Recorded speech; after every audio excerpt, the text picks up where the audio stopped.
Shalom Bapak Ibu.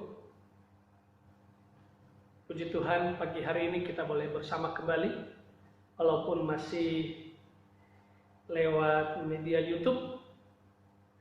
Saya menyapa kita dengan berkat Tuhan yang luar biasa, sukacita yang luar biasa, penyertaan pertolongan Tuhan yang luar biasa dalam hidup kita. Mari kita bekal kitab kita bersama-sama hari ini untuk kita merenungkan firman Tuhan di dalam Roma 12 ayat 2. Roma 12 ayat 2, begini firman Tuhan. Janganlah kamu menjadi serupa dengan dunia ini, tetapi berubahlah oleh pembaharuan budimu, sehingga kamu dapat membedakan manakah kehendak Allah, apa yang baik, apa yang berkenan kepada Allah, dan yang sempurna.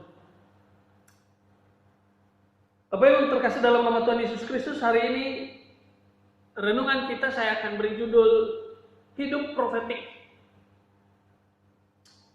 Profetik artinya dalam bahasa nubuatan, ramalan masa depan. Nubuatan kenabian adalah modern atau kehidupan yang akan datang, atau kehidupan yang sempurna, yang benar-benar perfect. Sehingga hampir sama halnya dengan kehidupan modern.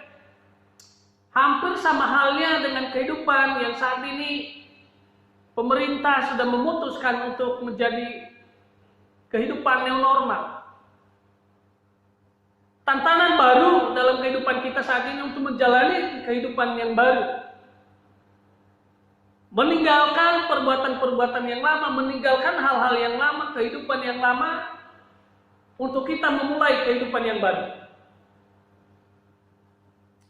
Di dalam ayat ini, Roma 12 ayat 2, ada beberapa hal yang saya bisa tarik untuk saya bagikan bagi kita mengenai kehidupan yang baru atau kehidupan yang modern. Kehidupan yang modern adalah benar-benar tampil beda dari kehidupan yang sebelumnya. Kehidupan yang modern adalah kehidupan yang menunjukkan keperubahan, menunjukkan kualitas, menunjukkan kedisiplinan, menunjukkan ketaatan, aturan-aturan yang baik. Modern adalah kehidupan yang baru, yang mulai kita terima, yang mulai kita rasakan, yang mulai kita jalani, dengan menjalaninya juga semuanya menjadi baru. Yang pertama adalah janganlah kamu menjadi serupa dengan dunia ini, yang artinya dalam bahasa Yunani, bahasa aslinya adalah serupa, yang diartikan dengan bentuk atau sama bentuknya. Di dalam ayat ini Tuhan menginginkan kita, mengajak kita untuk kita jangan sama bentuknya dengan dunia. Dunia yang penuh dengan kekacauan, dunia yang penuh dengan amburadul, dunia yang penuh dengan kekerasan, dunia yang penuh dengan hawa nafsu, dunia yang penuh dengan menjauhkan diri dari hadapan Tuhan. Dan kita sebagai orang-orang percaya, orang Kristen, kita harus tampil beda. Kita harus memulai kehidupan yang baru, di mana kita tidak lagi sama dengan mereka, tetapi kita menjadi orang yang membawa kehidupan yang baru. Menjadi satu teladan sebagai orang Kristen adalah jauh dari kehidupan yang sama seperti bentuknya dunia.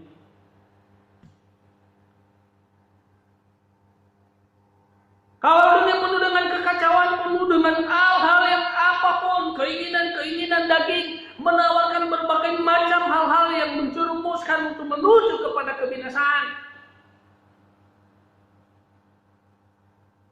maka orang Kristen harus berani tampil beda dari dunia. Yang kedua, hal yang menarik dalam ayat ini adalah berubahlah oleh pembaharuan budimu. Dalam ayat ini satu tindakan yang harus kita lakukan adalah kita harus mulai berubah dari pembaharuan budi kita. Dalam ayat ini adalah satu tindakan yang harus kita kerjakan dalam hidup kita. Kita mulai meninggalkan kehidupan yang lama, kehidupan yang kebiasaan, yang mungkin kehidupan ambur-adul, yang mungkin kehidupan spontanitas, tetapi kita memulai berubah. Dan ada dua hal yang harus kita mulai ubah dalam hidup kita, dalam kehidupan modern, untuk menjalani hidup ini. Yang pertama adalah kebiasaan-kebiasaan kita. Hidup di dunia ini yang menjadi kebiasaan-kebiasaan kita harus kita tinggalkan. Yang selama ini kita memulai kebiasaan-kebiasaan buruk, kebiasaan-kebiasaan yang jelek, kebiasaan-kebiasaan yang tidak teratur, yang tidak kedisiplinan hidup, yang tidak ada ketaatan dalam hidup ini, kita akan mulai tinggalkan. Banyak kebiasaan-kebiasaan dunia yang spontanitas kita pikirkan, kita bawa. Tetapi dengan situasi kehidupan modern atau kehidupan yang normal yang diputuskan oleh pemerintah di bangsa Indonesia untuk menghadapi pandemi COVID-19, itu akan memacu kita untuk kita memulai kehidupan yang baru yang meninggalkan kebiasaan kita, kebiasaan-kebiasaan buruk, kebiasaan-kebiasaan spontanitas yang tidak ada aturan, tidak ada disiplinnya, dan kita memulai menjalani kehidupan yang penuh dengan kedisiplinan hidup. Hal yang kedua yang perlu kita ubah adalah pikiran kita. Kalau selama ini pikiran kita dikuasai oleh hal-hal dunia, hal-hal yang bersifat sementara, maka saat ini kita harus tinggalkan. Dan kita mulai memikirkan hal-hal yang berkenan di hadapan Tuhan. Hal-hal yang di atas di mana Kristus ada. Kalau selama ini pikiran kita dikuasai oleh ketakutan, kalau pikiran kita selama ini dikuasai oleh kekhawatiran, oleh ketidakberdayaan, oleh ketidakmampuan kita, maka hari ini mulai fokuskan pikiran kita untuk memikirkan di mana ada kuasa Allah sanggup menolong kita dan memberi kita kemampuan untuk menjalani kehidupan yang normal, dan kita percaya mujizat Tuhan terjadi, keajaiban demi keajaiban Tuhan terjadi.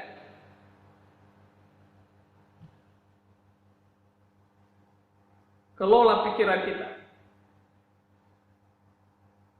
Kalau pikiran kita selama ini dikuasai oleh kekhawatiran, oleh gentar-getir kita,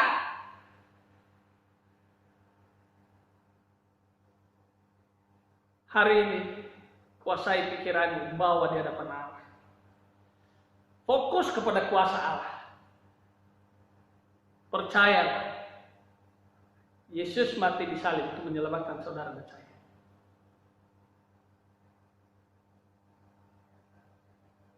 Yesus mati di kayu salib. Yesus dikuburkan. Untuk apa? Untuk menggantikan saudara dan saya dari maut.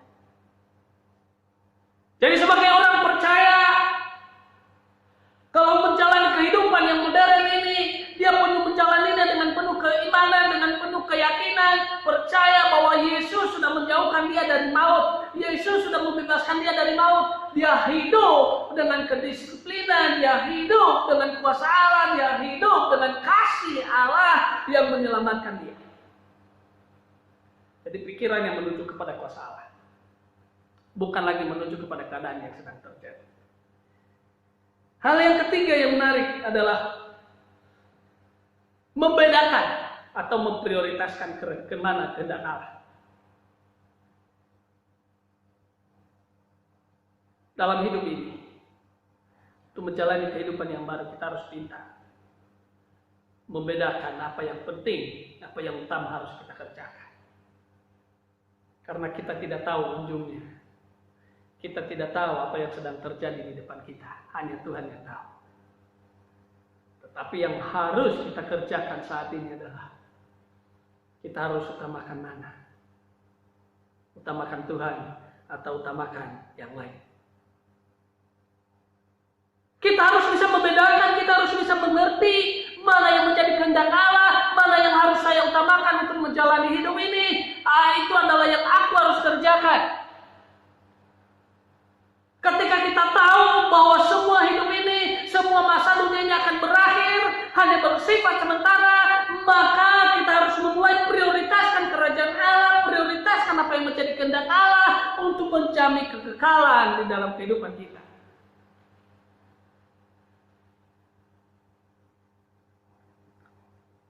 Segala tindakan demi tindakan kita, segala kegiatan demi kegiatan kita utamakan Tuhan. Carilah dahulu kerajaan Allah dan kebenarannya, dan semuanya akan ditambahkan kepada. Dalam menjalani kehidupan yang baru, kita harus mulai tindakan dengan Tuhan. Kita harus mulai tindakan dengan mengutamakan Tuhan. Kita harus mulai mengutamakan Tuhan. Mengutamakan Tuhan dalam setiap tindakan kita. Dan kita percaya bahwa penyertaan Tuhan melimpah atas hidup kita. Mari sambut new normal dengan sukacita, dengan iman kepada Kristus, bahwa Yesus mati di salib, Dia dikuburkan turun di bawah maut untuk membebaskan saudara dari maut.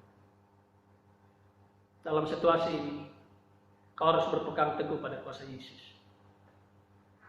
Kau harus berpegang teguh pada pengorbanan Yesus Kristus sebagai korban yang sudah mati untuk saudara dan saya, untuk menggantikan saudara dan saya.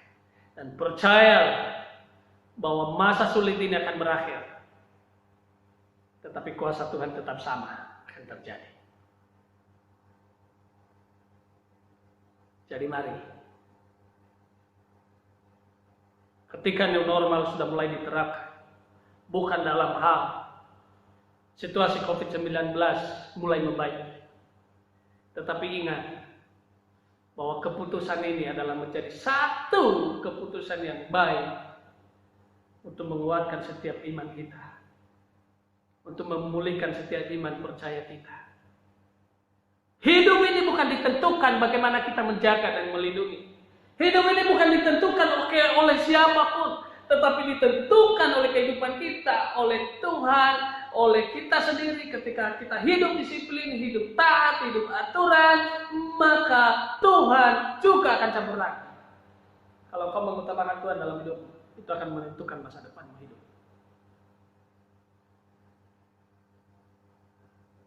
Jadi yang nggak usah takut.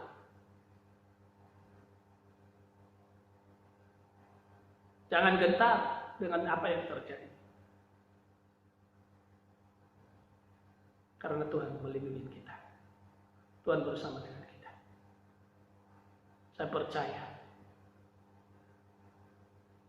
bahwa masa-masa sulit ini akan berakhir. Masa-masa sulit ini akan berlalu. Dengan doa, iman, percaya saudara.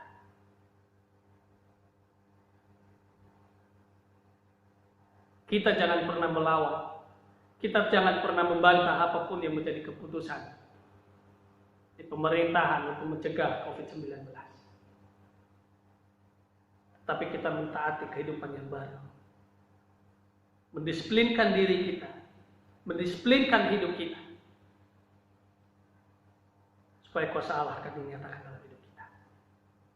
Mari kita tundukkan kepala kita. Bapa di surga, dalam nama Tuhan Yesus Kristus, berkati seluruh jemaat Tuhan dimanapun berada pagi hari ini. Memberi mereka sukacita, memberi mereka damai sejahtera. Pengharapan penuh ada di dalam Kau anugerahkan bagi mereka. Kau memberi mereka kesehatan, kekuatan, hikmah. Cukupin segala kebutuhan mereka di masa-masa sulit ini. Hamba percaya bahwa Kau tidak pernah meninggalkan mereka. Kau terus bersama dengan mereka, menolong mereka. Dalam ibadah keluarga mereka hari ini Kau hadir. Roh Kudus pun pemimpin Tuhan. Sehingga nama-Mu dimuliakan, nama-Mu akan ditinggikan. Pertemukan kami di tempat ini, mungkin di awal bulan Juli. Kami percaya bahwa kuasa-Mu akan hadirat-Mu akan terjadi. Untuk kami boleh memuji menyembah Tuhan bersama-sama di tempat ini. Kamu berkati kami. Berkati setiap kegiatan demi kegiatan kami, pekerjaan kami, usaha kami. Kami percaya diberkati oleh Tuhan. Biarlah berkat daripada Allah Bapa, cinta kasih daripada Yesus Kristus, persekutuan yang manis, penghiburan daripada Roh Kudus akan terus menyertai jemaat Tuhan dari sekarang sampai selama-lamanya. Tuhan selalu bersama dengan kami. Haleluya. Haleluya.